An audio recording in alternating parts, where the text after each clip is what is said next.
Good morning, Summit County. Thank you for tuning in to Summit Sunrise. I'm your host, Tyler Vitale, along here with Jim Tillich of the Breck Fine Art Gallery. What exactly is your title here, Jim? Well, I'm the owner and kind of chief cook and bottle washer. There we go. I procure the art and I ship it in and I put it on the wall. I have a lot of help, but the point is, yes. You are responsible for bringing in any piece of artwork that we find in here then? Yes, that's true. And then, which is a pretty fantastic job. I have to say I'm a little jealous. It brings you all around the world. And I know particularly one of the areas that you constantly visit is Russia, right? I do. Russia and Ukraine, and of course Moldova and that general area, Latvia. I go almost everywhere, but that is a lot of fun. Yeah, and you've been doing that for how long then, or at least been involved in the art community? 25 years, actually. Wow. Now that I count it up. Full-time in art, 25 years, yes. All right, and then let's go back into your own history and what got you involved and inspired with artwork. Well, my dad loved art. My family is a little bit artistic, but we did visit most every major art museum in the world since I was 11. Wow. So that trains your eye to see what is it that the public likes, what is good, and what has the touch of a master. If there's any phrase that works for me, it's touch of a master, because it has to look right.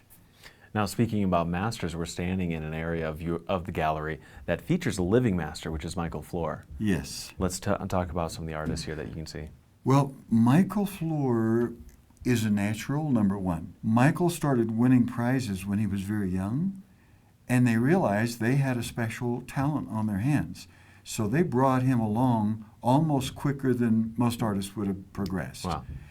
That meant, and we're looking at his work now, that meant he was able to do what he wanted with good training. Everything has to have a good basis, as you know. If someone's a chef, they need to have had the basics. They need to know what they can use. Then their skill puts it together to make it taste good. Michael does that with his work. Good training, puts the colors, composition, everything together, and it just works for him. It sure does. And this would be considered Impressionist art, right? It is Impressionism. It's maybe Post-Impressionism because the brushstrokes are bigger. The Impressionists had smaller brushstrokes. Post-Impressionists got bigger and bolder, and then everyone took off from there and did their own thing. Nice. But I like everyone who started off with Impressionism because they're giving you emotions, feelings, their impression of the day. All that kind of works together for an interesting... And that's certainly a theme of what you'd find in the gallery is Impressionism. Yes. Why does that speak to you mostly among other forms of art? I guess because I fell in love with it at an early age.